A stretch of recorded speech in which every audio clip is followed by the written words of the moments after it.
Welcome friends. Baakiyalakshmi இன்னைக்கு எபிசோட்ல வந்த சீன்ஸ் பத்தி பார்க்கலாம். வர்ஷினி எழில் வீட்டுக்கு வராங்க. ஜெனி வர்ஷினியை பார்த்ததும் இவங்க எதுக்காக அடிக்கடி இங்க வராங்க அப்படின்னு யோசிக்கிறாங்க. ரெகுலரா ஹாஸ்பிட்டலுக்கு செக்அப் போறீங்களா, பாப்பா எப்படி இருக்குது அப்படின்னு கேக்குறாங்க வர்ஷினி.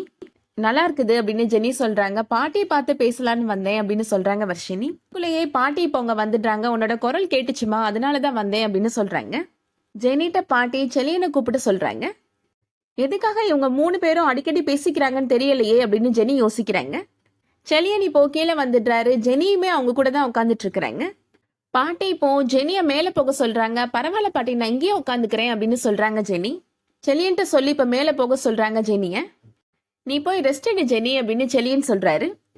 ஜெனி இப்போ அவங்க ரூமுக்கு போறாங்க. எதுக்காக இவங்க 3 பேரும் என்ன துரத்தி விடுறாங்கன்னே புரியலையே அப்படின்னு யோசிச்சுட்டே போறாங்க. பாட்டி இப்போ வர்ஷினிட்ட சொல்றாங்க, உன்னை எழிலுக்கு கல்யாணம் பண்ணி இங்க கூப்பிட்டு வரலான்னு நினைச்சோமா, ஆனா அது நடக்காது போலமா அப்படின்னு சொல்றாங்க. ஆனா எழில் அந்த அமிர்தாவை மட்டும் கல்யாணம் பண்ணிக்கிறதுக்கு நான் விடவே மாட்டேன் அப்படின்னு சொல்றாங்க. எழில் என்ன கல்யாணம் பண்ணிக்கிறதுக்கு என்கிட்ட ஒரு ஐடியா இருக்கு பாட்டி அப்படின்னு வர்ஷினி சொல்றாங்க.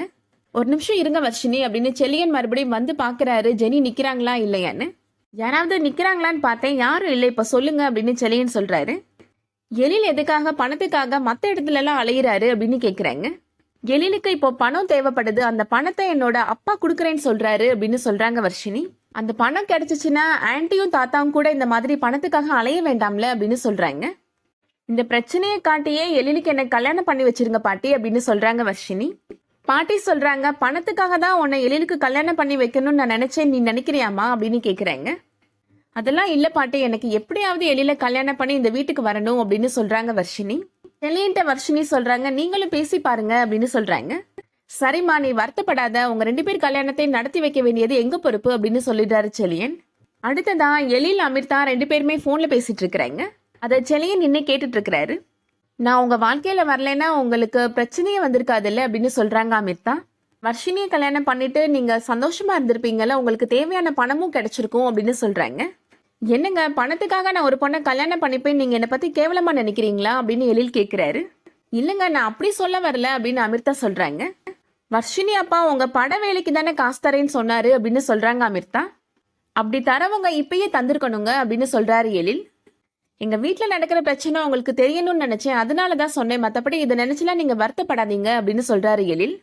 உங்களுக்கு மேல நம்பிக்கை இருக்குல்ல அப்படின்னு கேட்கிறாரு. கண்டிப்பா இருக்க எழில் அப்படின்னு சொல்றாங்க அமிர்தா. சரி, நீங்க பத்திரமா இருங்க, நிலா பாப்பாவை நல்லா பாத்துக்கோங்க, ஐ லவ் யூ அமிர்தா அப்படின்னு சொல்லிட்டு போனை கட் பண்றாரு எழில். செலியன் இப்போ அங்க வராரு. நீ இப்ப எதுக்காக அமிர்தாட்ட பேசிட்டு இருக்கிற, நீ பேசுறது யாருக்குமே பிடிக்கலடா அப்படின்னு சொல்றாரு. உங்களுக்கு பிடிக்கலன்னா அதை பத்தி எனக்கு பிரச்சனை கிடையாது அப்படின்னு எழில் சொல்றாரு.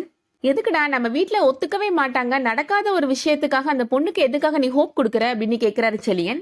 எழில் சொல்றாரு, நான் கல்யாணம்னு ஒண்ணு பண்ணேன்னா அது கண்டிப்பா அமிர்தாவை தான் பண்ணுவேன் அப்படின்னு சொல்றாரு. மறுநாள் காலையில செலியன் பாட்டிட்ட சொல்றாரு, எழில் இன்னும் திருந்தவே இல்லை பாட்டி, நேத்து நைட்டு கூட தூங்காம அமிர்தா கூட போன் பேசிட்டு இருந்தான் அப்படின்னு சொல்றாரு. கல்யாணம் பண்ணா அமிர்தாவை தான் கல்யாணம் பண்ணிப்பேன் வேற என்கிட்டயே சொல்றான் அப்படின்னு சொல்றாரு செலியன். வர்ஷினி சொன்ன மாதிரி நம்ம ஏன் பண்ணக்கூடாது அப்படின்னு சொல்றாரு செலியன். அவன் ஒத்துக்க மாட்டான்டா அப்படின்னு பாட்டி சொல்றாங்க. நம்ம கொஞ்சம் அசால்ட்டா இருந்தோம்னா அமிர்தாவை நம்ம யாருக்கும் தெரியாம கல்யாணம் பண்ணாலும் பண்ணிப்பான் எழில் அப்படின்னு சொல்றாரு செலியன். அம்மாவே கூட போய் கல்யாணம் பண்ணி வச்சாலும் வச்சிருவாங்க அப்படின்னு செலியன் சொல்றாரு. எனக்கு ஒன்றும் பிரச்சனை இல்லை, அப்பா அதுக்கப்புறம் வீடை வித்துருவாரு, நான் ஃப்ளாட்டை வாங்கிட்டு போயிருவேன், உங்களையே என் கூட கூட்டிட்டு போயிருவேன் பாட்டி, ஆனா குடும்பம் தான் 2ஆ போயிரும் அப்படின்னு சொல்றாரு. இதுக்கிடையில இப்போ பாக்கியா மாமனாரும் பாக்கியாவும் அவங்களோட சொந்த ஊருக்கு போறாங்க. பாக்கியா மாமனார் அவர் ஊர்க்காரரை பார்த்து பேசுறாரு. இங்க இருக்கிற வீடு சொத்தெல்லாம் வித்துடலான்னு இருக்கிறேன்ப்பா அப்படின்னு சொல்றாரு. நாங்க அங்க இருக்கிறோம், என்னோட காலத்துக்கு அப்புறம் யாரும் இங்க வரப்போறது கிடையாது, அப்புறம் எதுக்காக சொத்து மட்டும் இங்க இருக்கணும் அப்படின்னு சொல்றாரு. ஏற்கனவே ஒருத்தர் இந்த சொத்தை பத்தி கேட்டாருன்னு சொன்னால அவர் வந்து பார்க்க சொல்லுப்பா அப்படின்னு சொல்றாரு. மறுநாள் அந்த ஆளுமே வந்து இப்போ பாக்கியா மாமனாரை பார்த்து பேசுறதுக்காக வராரு. வயல் ஏக்கருக்கு 10 லட்சம் ரூபாய் அப்படின்னு சொல்றாரு அவரு. ரொம்ப அதிகமா இருக்குதே அப்படின்னு வந்தவர் சொல்றாரு. வேணா 1 லட்சம் ரூபாய் வேணா குறைச்சிக்கோங்க அப்படின்னு பாக்கியா மாமனார் சொல்றாரு. இந்த வீட்டையும் 40 லட்சம் ரூபாய்க்கு வித்துடலான்னு இருக்கிறேன் அப்படின்னு அவர் சொல்றாரு. பாக்கியா மாமனார் சொல்றாரு, நாங்க இப்போதைக்கு ஊருக்கு கிளம்புறோம், நீங்க பணத்தை ஏற்பாடு பண்ணிட்டு சொல்லுங்க, ரெஜிஸ்ட்ரேஷனுக்கு நாங்க வந்துடுறோம் அப்படின்னு சொல்றாரு. ஒரு பக்கம் செலியனும் பாண்டியும் வர்ஷினியோட அப்பாவை பாக்குறதுக்காக அவரோட ஆபீஸ்க்கு போறாங்க. வர்ஷினி அப்பா சொல்றாரு, ஏற்கனவே இவங்க 2 பேரும் தானே எழிலுக்கும் உனக்கும் கல்யாணம் பண்ணி வைக்கிறத பத்தி பேசுறதுக்கு வந்தாங்க அப்படின்னு சொல்றாரு. ஆனா எழிலுக்கு இதுல விருப்பம் இருக்க மாதிரி எனக்கு தெரியலையே அப்படின்னு சொல்றாரு. எழில் அப்பாவை பத்தி கேள்விப்பட்டதுமே எனக்கு ரொம்ப ஷாக்கிங்கா இருக்கு அப்படின்னு சொல்றாரு அவரு. எழில் பாட்டி சொல்றாங்க, என்னோட மகன் முதல்ல நல்லா தான் இருந்தா, அதுக்கப்புறம் தான் என்னென்னமோ நடந்துச்சு எங்க குடும்பத்துல அப்படின்னு சொல்றாங்க. எழில் தான் நான் பணம் கொடுத்தா வாங்க மாட்டேன்னு சொல்லிட்டாரே அப்படின்னு சொல்றாங்க வர்ஷினியோட அப்பா. செலியன் சொல்றாரு, இந்த வீடு விற்கிறது ஒரு பெரிய விஷயமே இல்லை சார் அப்படின்னு சொல்றாரு. அப்பாட்ட நானும் பாட்டியும் பேசினா அவர் வீடு விற்கலன்னு கூட சொல்லிடுவாரு அப்படின்னு சொல்றாரு. இந்த பணத்தை எங்களால கூட கொடுக்க முடியும், ஆனா எழிலுக்கு இந்த ப்ரெஷர் இருந்துட்டே இருக்கணும் அப்படின்னு செலியன் சொல்றாரு. அவனுக்கு பணம் தேவைப்படுது சார், கண்டிப்பா அவன் உங்களை தேடி வந்துதான் ஆகணும் அப்படின்னு சொல்றாரு. அதோட இன்னைக்கான எபிசோட் முடியுது. இந்த வீடியோ உங்களுக்கு பிடிச்சிருந்துச்சுன்னா லைக் பண்ணிக்கோங்க. ரெகுலரா சீரியல் அப்டேட்ஸ்க்கு நம்ம சேனலை சப்ஸ்கிரைப் பண்ணிக்கோங்க. தேங்க்ஸ் ஃபார் வாட்சிங்.